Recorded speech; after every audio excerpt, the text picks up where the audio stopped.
Hi, I'm Steve Carlson, independent candidate for president in 2016.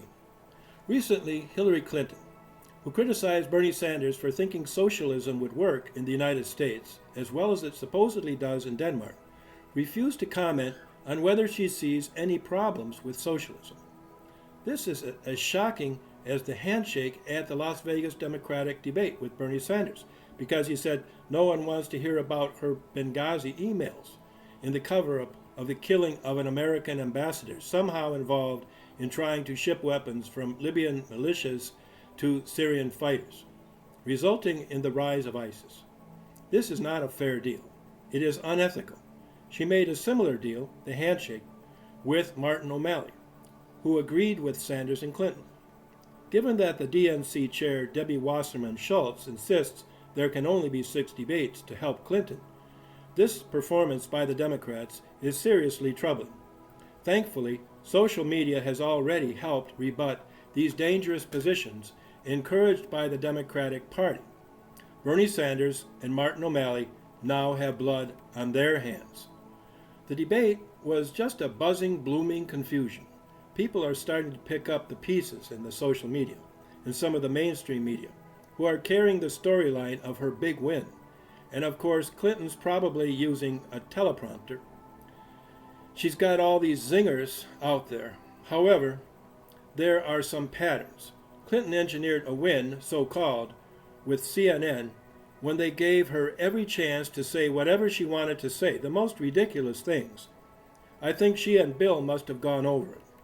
Sanders she attacked with Anderson Cooper's help as a socialist, democratic socialist. So there was some of the agenda, a kind of commentary to simply go after people who they wanted out of the race at this stage, as Megyn Kelly did, and Chris Wallace. But one of those was the socialism. But Clinton didn't really oppose socialism so much as she thought it wouldn't work, quote unquote, as well as it allegedly does in some of the smaller nations. Well, but the problem is that these nations that Sanders is referring to became democratic socialist during an earlier time, but a time after the American Revolution, but during a time of European bourgeois revolutions. In other words, we defeated one king who, as far as Britain itself, had already been overthrown in the 17th century by Oliver Cromwell, who established the English Parliament, which excluded the 13 colonies. And they never had a written constitution, but they were able to refer some organic documents as giving some kind of rights that could be recognized in the king's court, such as the Magna Carta. So it's quite different. But all those countries, it isn't so much that socialism did or didn't work, but that they slid into it by overthrowing centralist governments. And that by the time that the centralist models of government, communist, fascist, democratic, socialist, they're all forms of socialism. And we've seen 2 world wars resulting from those European conflicts. But the way it worked is the monarchies held absolutist and centralist power. King George was not run out of office by us in the Americas. As a matter of fact, he came back for several more decades and tried to destroy the country, burn down the capital and everything else. But he was never displaced by us. And these other countries, like Denmark, they would become socialist because they really weren't able to wrest that much power from the centralized government. They couldn't get a clean start. So there's a number of historical reasons that you could call American exceptionalism, if we can pronounce it, that have led to the great deal of economic liberty like that exercised by the 13 colonies, and that was enshrined in our Constitution. And so the issue is not really whether, as Clinton says, these systems would work because they're smaller nations, because one can always argue that it can work later. She can come back and say, oh, I think it works in the United States. Now the other issue, which is related to the type of government, is the issue of income equality. They debated that in 2 ways. But basically, they debated it not so much as a capitalist society, but as a bunch of wealthy but charitable people who would debate whether basically they should feel guilty for having so much money. And while there are some people with newly created wealth that was not flowing to them or to the less fortunate, but to the top 1%. And their debate was really whether they should feel guilty about that, and then if they did, they're going to do something about it. That is, Sanders and Clinton, they have different priorities about what to do with all this money. Now, Webb, I believe, won the debate. Jim Webb. He was the only person who could be president who was there. There's no one else there who could be president. Webb has a good head on his shoulders. He's a leader militarily and trying to make sure that the right decisions were made. And he was a congressional counsel for Veterans Affairs, fashioning legislation and all the rest. There's a lot more there, but I thought he did the best job. But the real meat of it was between Sanders and Clinton. Not that they're the two best candidates, but given Hillary's unnatural advantage, since all the delegates are chosen first and foremost on the basis of gender. And then with race coming in, I've said to the U.S. Supreme Court that is unconstitutional. But given her unnatural advantage, she needed to get an offsetting advantage or disadvantage. And somehow it just happened that this socialist independent, he's not really a Democrat, Bernie Sanders, came in. How this happened, nobody's quite sure. I'm sure everybody's got some kind of opinion as to which way they should go. I think that's a positive thing at the moment, that there are still some decisions to be made. And so within that, Clinton is attacking the name that Sanders gives himself, Democrat, Socialist, Independent, not Democrat. Well, Sanders was asked, are you a capitalist? And he qualified it. And yes, he did say he was not a capitalist, but he defined capitalists as speculative financial companies. That's his definition of capitalism. And he also says that, yes, of course, he wants to help small businesses. So how a non-capitalist really wants to help small businesses? That's the question. Well, I think it's just that he means he wants to make votes in the Senate. Like, that's reasonable, I'll vote for this, you vote for that, and it helps small business somehow. And being an independent, he hasn't been committed to follow the leadership of either the Republicans or the Democrats, and so they call him the Amendment King, which means that he cuts deals so he can get certain amendments passed. And this is the power that independents have. That's the power that independent voters have. And his power we need to expand. Our numbers are expanding, but we need to expand the power of independence like Bernie Sanders has exercised, where he gets to define things, and now he's defined capitalism as having only to do with speculative financial deals, which, by the way, are those that fail and drive the nation into bankruptcy, if that's possible. And in fact, he says he doesn't support that. He does not support the speculative kind of capitalism. Well, that's nice. But when you get to focus on his big educational plan about college, and again, I say this is because the rich, including Bernie Sanders, sitting on that committee, and Hillary and Bernie, feel guilty. And it's like, we've got all this dangerous money floating around. What are we going to do with it? And Bernie Sanders says, I'm going to create payment for education. So does that mean education will be free? No, of course not.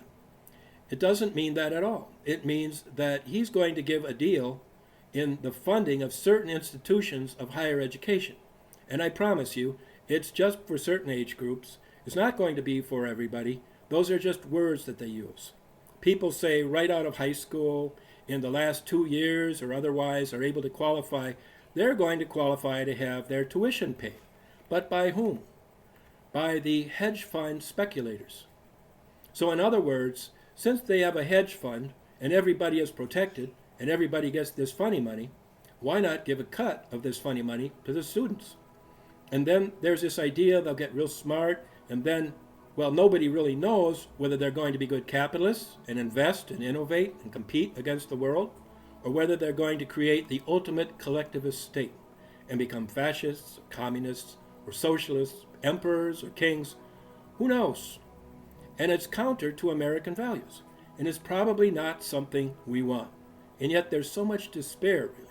It's unclear why there's so much despair, because while there isn't a burgeoning middle class of high-paying union jobs in the private sector, there really is a high standard of living in the United States. The education is not great, but the standard of living as compared to other countries is far higher. And we're not experiencing the problems that Europe is experiencing. And that is because they're not really capitalists, which means they use the state as a powerful entity that becomes responsible for the provision of certain services, which are guaranteed to all, like health care, education, higher education. That really is not capitalism. And they stood up there all night and talked about all these things that we should not have, such as kids who are hungry, people who don't have health care, people who are incarcerated. All these things, basically, like Obama on steroids, is what it really is. And that's why Obama made this great speech before the so-called debate, because he wanted to say there's basically a lot of these folks that he would support. But he obviously couldn't support Jim Webb. Webb made a statement that if you really want to say what affirmative action is, given the constitution of the country, it was to provide freedom and opportunity to people based on merit for people who could work hard. And there were a lot of white people. And he said basically that with the black affirmative action, he was referring only to that, he's from Virginia, that they wished to impose state-sponsored racism on the whites, basically just to take things away from them and give it to the African Americans. And you know, there's a strong legal argument to be made for Webb's case. In fact, that is really the official position of the U.S. Supreme Court, that you can't have so-called affirmative action for anybody, for or any group or classification, that this is suspect. All classifications that give an advantage to people based on group status, or status as the Democratic National Committee likes to call it, is suspect. According to the court, only certain groups can meet the threshold of that suspect classification, those who are historically disadvantaged. That's because of, again, this 14th Amendment that everybody's working with to get special benefits. Immigrants think that they have the advantage of citizenship if they can have one child born in the U.S. Now homosexuals and lesbians think that they have a special privilege from the 14th Amendment, that they can force all those who have traditionally married to accept them as an equal classification and force people to follow their beliefs, whatever they might be, to define themselves as married. And there have been many sex-based cases, gender. There's been race-based cases which award certain privileges and benefits to certain classes. And the list of suspect classification has been growing to the extent that when it is part of a political machine, not the courts, because according to the Supreme Court, for instance, private companies need to show a history, and of course states need to show history of historical oppression or deprivation or exclusion, which can only be remedied, it is said, through being members of these privileged classes. And then they receive a privilege based on their membership of or in a suspect classification, age, sex, some types of disability. And I would also add that in my case currently at the Supreme Court, this is trying to achieve things based on the 14th Amendment too. Though it's never been really litigated, they've always said, well, they're private, they don't have to cite any reason because they don't have to abide by the Constitution. And I doubt this, and I believe it needs to be taken up by the U.S. Senate and by the U.S. Supreme Court. But here it was race that Jim Webb was talking about, and I'm sure he would agree that he should exclude all the other classifications except race as based on the 14th Amendment. Of course, that's up to the Supreme Court. And these have been added, and where they get added is in the Democratic Party. But with Bernie, the issue of education, I think, is problematic and shows the problems with the socialist agenda, because first, it gives the government so much power for these suspect classification groups I've just discussed to take over and basically redefine American life. And look at this. It's going to be funded by hedge funds' profit. He said at the debate, I want Wall Street now to help kids in this country to go to college, public colleges and universities, free, with a Wall Street speculation tax. Now, Clinton had no problem with this. I didn't hear any other complaints. But it is unethical taking all this money from a moral hazard to fund and give away to younger voters to get votes for president. And Sanders has presented a 35-page College for All Act, that's not true, which explains his plan. Quote, this legislation is offset by imposing a Wall Street speculation fee on investment houses, hedge funds, and other speculators on a 0.5% of stock trades, 50 cents for every $100 worth of stock, a 0.1% fee on bonds, and a 0.005% fee on derivatives. It has been estimated that this provision could raise hundreds of billions of dollars a year of moral hazard, which could be used not only to make tuition free at public colleges and universities in this country, it could also be used to create millions of jobs and rebuild the middle class of this country. I seriously doubt this. This is truly pixie dust. But it was written on today in the New York Times. They had a front page article, probably tomorrow on the paper copies, that they're saying, yes, you can get all this hundreds of billions of dollars from this. Now, it's amazing how Bernie Sanders says he's against all these things. He's against capitalism, and I think he's correct when he says Wall Street regulates Congress. And this is probably a good example of that. Congress does not have the mental acuity or the moral integrity to regulate Wall Street. And so we get Wall Street excesses, which do endanger the country. And David Stockman, former Secretary of the Treasury under Ronald Reagan, has, I think, argued very forcefully that with crony capitalists like Henry Paulson, whom George Bush put in as Secretary of the Treasury after going through a number of other transient secretaries during his administration, that Paulson basically rewarded risky behavior and moral hazard. And here, Bernie Sanders has maintained that he's so against all of this corruption, and yet the so-called free tuition for everybody who wants to benefit probably doesn't make much sense, because I'm sure it's not going to be for everybody. I don't think that typically I would be able to go back to school with free tuition. So it's not going to be an institution that doesn't have costs. I argue that you can reduce the cost by moving to quality online education, and I truly do want to do this. But here's the moral hazard, that if there are not a specific number of credit default swaps and various hedge fund mechanisms for people to get guaranteed money cashed out of these risky institutions, like the ones that led to the bailout and the beginning of this big, terrible recession, which we're still in, supposedly recovering, and I guess that's good cheerleading talk, but it's not really anything that we were expecting for the younger generation.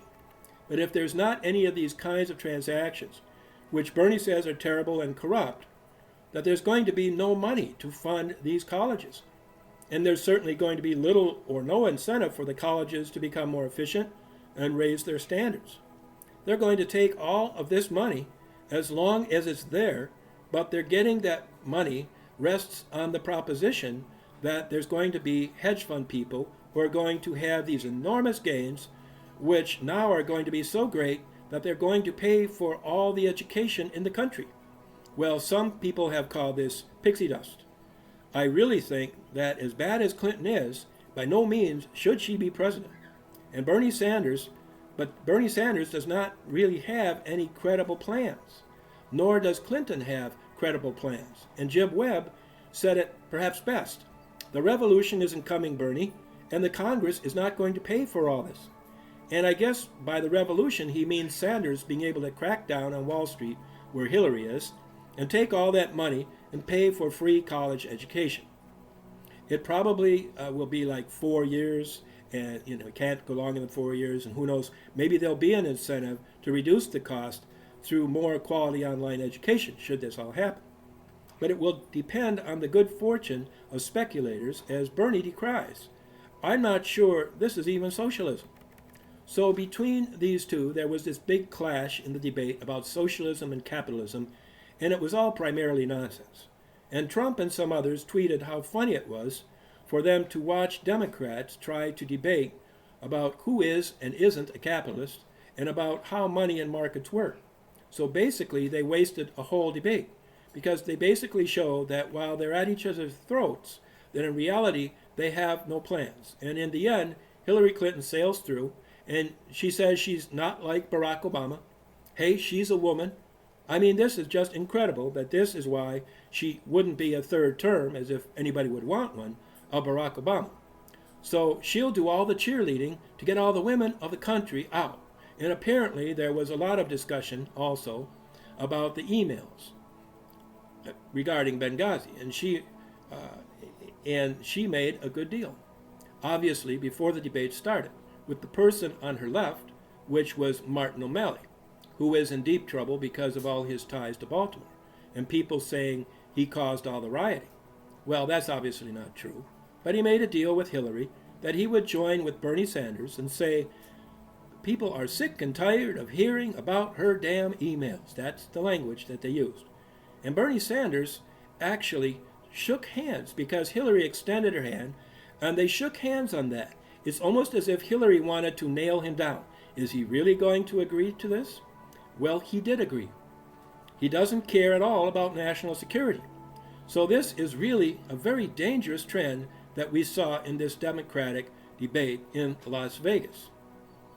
I want to stress that there are real questions about why they didn't protect our ambassador in Libya, and we all know now what Christopher Stevens was doing.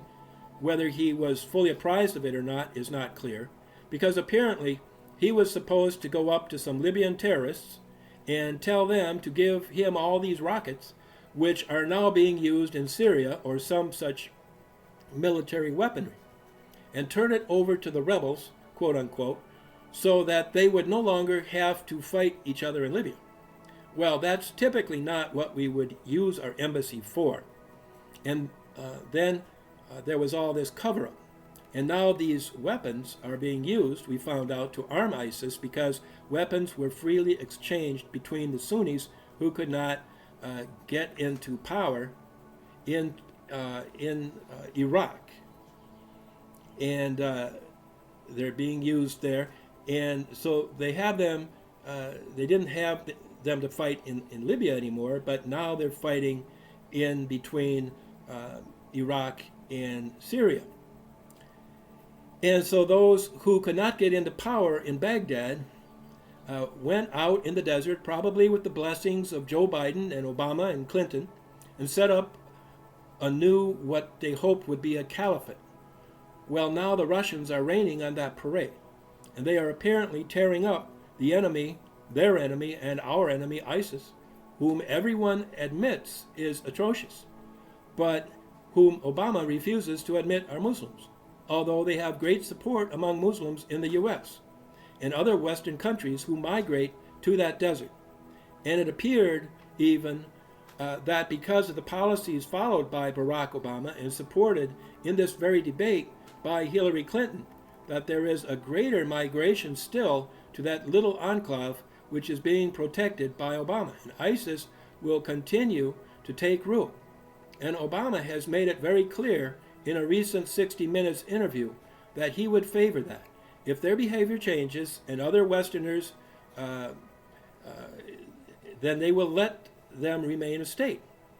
So it will be a state founded on the blood of Americans and other Westerners given to them by Barack, if I may say so, Hussein Obama, an African direct descendant, first or second generation Kenyan, whose father is a Muslim socialist, late father, and who failed for that reason to have his ideas accepted in Kenya. And it ruined his life. And now Obama's ruining our life. And so in this case, then he is going to give weapons to them, these fighters in Syria, and including ISIS, and they're going to continue to fight. Only now he and his disreputable so-called diplomats, the squad that he had that tries to start war with Russia because they don't like homosexuals or homosexual propaganda, and to put our nation and the world at risk, what greater immorality could there be? But Obama's giving rebels these weapons, and it appears that at this point the Syrian government, whom Putin came to the aid of, that they are making good progress with the Russian air cover support by Putin's helicopters and cruise missiles, and I don't know if these are cruise missiles, but they're like cruise missiles. And they've taken out a lot of ISIS. But I'm sure many of those are fleeing as fast as they can to the safe zone provided by Barack Obama in Syria. And Clinton, even though she's supposed to be an expert in foreign policy, supports this. And so it may turn out that we may have a division within Syria and some part of Iraq. That's not clear yet. But it appears that Russia is going to regain the clients that they had long before the oil production started.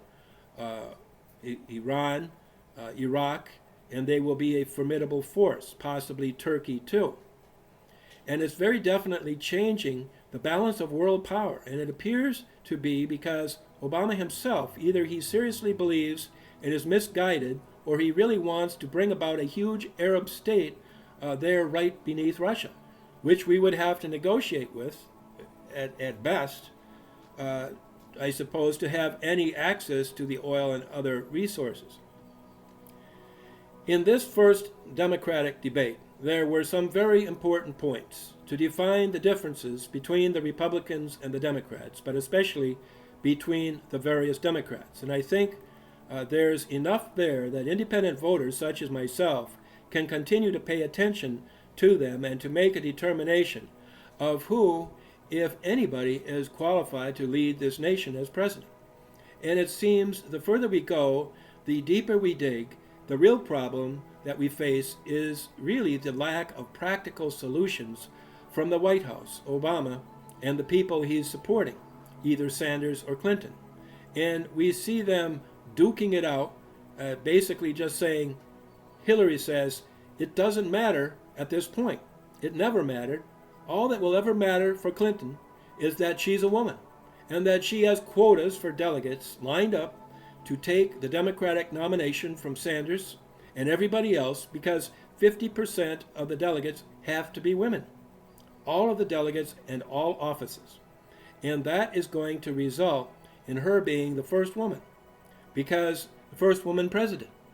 Because the kind of women who are going to be delegates will be the ones who, in each state and organization, who use those quotas and are organizing strongly in the Democratic Party to move her to the presidency. But that being unqualified, she will be more dangerous to the United States than even Barack Obama, and that's very dangerous. So that she can advance other women and increase the numbers of women, in this instance in the U.S. government, and also across the world, and on that basis challenge the traditional societies that remain, which would be China and Russia and some of the others. As well, I think along the way, as the Middle East, many Africa, many societies are far more traditional than she wants. And capitalism and democracy, because of its weakness, it really was a weakness, because we would not enforce our constitutional requirements in elections, as I am begging the U.S. Supreme Court and the U.S. Senate to do, and to see that we do. I'm Steve Carlson. I'm running for President of the United States, and I approve this message.